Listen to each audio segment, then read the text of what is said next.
Salam mehribanlar, YouTube kanalıma hoş geldiniz. Bugün size şokoladlı ansat tortun tayarlanışını görkezmekçi. Bu resept bilen bayramçılıklarda dowlan günlerinizde tortunuzu özüňiz tayarlap bilersiniz. Gelin ona başlayalım. İlki bilen bisküvitimizi tayarlayarız. Bisküvitimiz için 6 yumurta, 1 stakandan 1 barmak az şeker, 1,5 stakan un, 2 nahar çemçesi kakao, 1 gap kabartma tozu, 1 gap vanilin gerek. Yumurtkanın ağı bilen sarsını ayırýas. Ağının içine sarsını kaçırmajak bolun. Eger yumurtkanın sarısı ağın içine kaçsa, onu yumurtkamız gowy çişirip bilmez. Ağının içine 2 çümlük tuz koşup, 2 minut mikserlep köpük edýär. Köpük bolandan sonra şekerin yarısını azdan koşup gowy mikserlep şekerimizi eretmeli.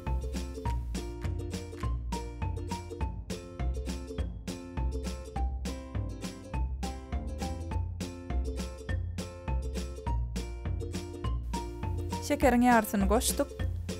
Görüşüňiz ýaly yumurtkanyň agy gowy goýully.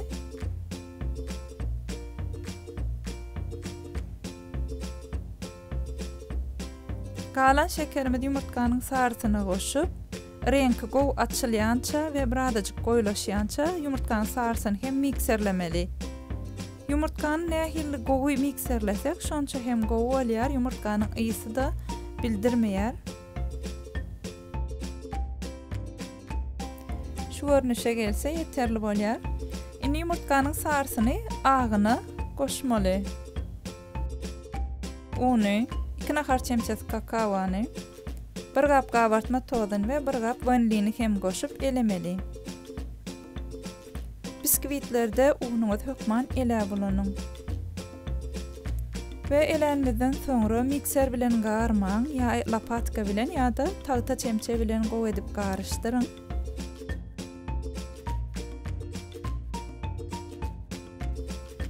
Her kimin öýünde tort galyp bolmaýar, şonuň üçin size galypsyz nähili biskvit pişirilişini görkezmekçi. Şular ýaly mantygadanyň bir gözüni alýar we içine ýagly kagızdan ölçegini alyp ýagly kagızdan kesýär. Sebäbi içindäki deşiklerden akmasyn şeýle hem ýelmeşmesin diýip düýbüni. İçini şular ýaly görnüşde ýagly kagızdan ölçeg alyp doldurýar. Hökman mantygadanyň bir gapagy däl, başga gadanlar hem ulanyp bilersiňiz. Ve gazyp duran 175 gradusda yarım saatda pişýär meniň duhowkamda. Ýöne her kimiň duhowkasyna görä bu wagt üýtgäp biler. Şonuň üçin öz duhowkaňyza görä bişiriň. Ve krem üçin 250 gram şokolad ulanynym. Yarısyny goýy şokolad, ýarsyny hem süýtlü şokolad ulanynym. Gaýnap duran suwuň üstüne bir şokoladly gawy oturtýas. Ýöne gawymyz suwa degmeller arasyna garışdyryp şokoladlary gowy eretýäs. Ve bisküvitimizi öğlemek için men kofe ulanynym. Ýöne kofe ulanma, ýani öz istegiňize görä ulanyp bilersiňiz. Men kofeýanyň tagamyny halanlygymy sebäpli ulanynym. Gara, ýani Nescafe bilen Tirwadnom kofeýany garışdyryp ulanynym. Siz isteseňiz şekerli süýt ulanyň, isteseňiz şekerli suw ulanyň. Ýöne kofeýamiz gowy sowamaly. Krem üçin 500 gram slivka ulanynym. Slivkamyz soğuk slivka bolmaly we aşagyna men buzlu paket goýan. Onun üstüne mikserleyen slivka alanyňyzda ýaglylyk prosenti ýokary bolan slivkalary almakly maslahat berýän. Sebäbi näçe ýaglylyk prosenti ýokary bolsa, şonça hem kremiňiz gatyja krem bolýar. Akyp duran däl, gatyja goýy krem bolup bilýär. Şular ýaly goýuldanmadan sonra sowap duran şokoladymyzy üstüne goýup men lapatka bilen garışdyrdym. Siz isteseňiz mikser bilen hem garyp bilersiňiz. Ýöne mikseriň ýuwaş derejesini mikserlen. Gowy garışdyrýar. Kremimiz taýýar. Şular ýaly gatyja krem bolýar, şeýle hem lezzetli bolýar. Biskvitimiz hem bişdi we sowady. Indi galypdan çykaryp ýagly kagyzyny aýrýar. Men 3 bölege böldüm. Siz itleseňiz 2 hem bölüp bilersiňiz. Slivkany ulanmankaňyz haladelnikde iň azyndan 2 sagat duran bolmaly, ýani sowuk slivka bolmaly. Eger mikseriňiziň ujuny hem birazajyk haladelnikde saklap bilersiňiz ýa-da slivkany mikserlejek gabyňyzy hem haladelnikde saklap bilersiňiz. Sebäbi sowuk bolsa çişirmek, ýani goýulaşdyrmak has hem aňsat bolýar. Men ýaglylygy 30% bolan slivkany ulannym. Bisküvitimizi böleklere bölendikden sonra tortumuzy goýjak gabymyza alýas. Üstüne bisküvitin gatlaryny goýup her gatyny aýry-aýry öýlemeli we kremden çalmaly. Kremin üstüne men bu gedek hiç tat ulanmadym. Siz isteseňiz şokolad bölejiklerini ýa-da magaz ulanyp bilersiňiz.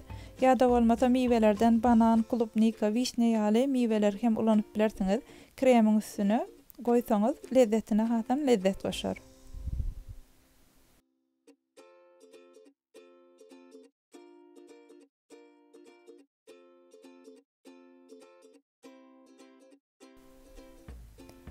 İň soň gatymyzy hem galan kofýamyz bilen goýja öýlep, onam ýerleşdirýäs üstüne.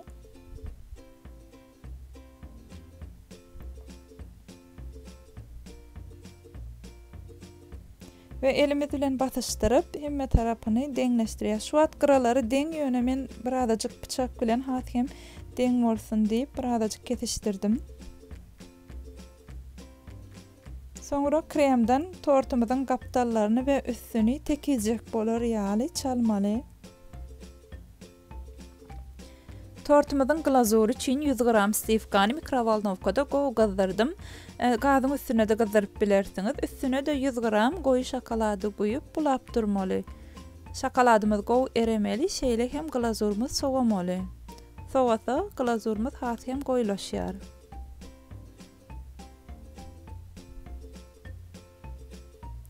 Gow sowandan sonra glazury tortun gyralaryna goýdum ilki, gyralaryndan aksanlyp soň galan üstüne goýdum.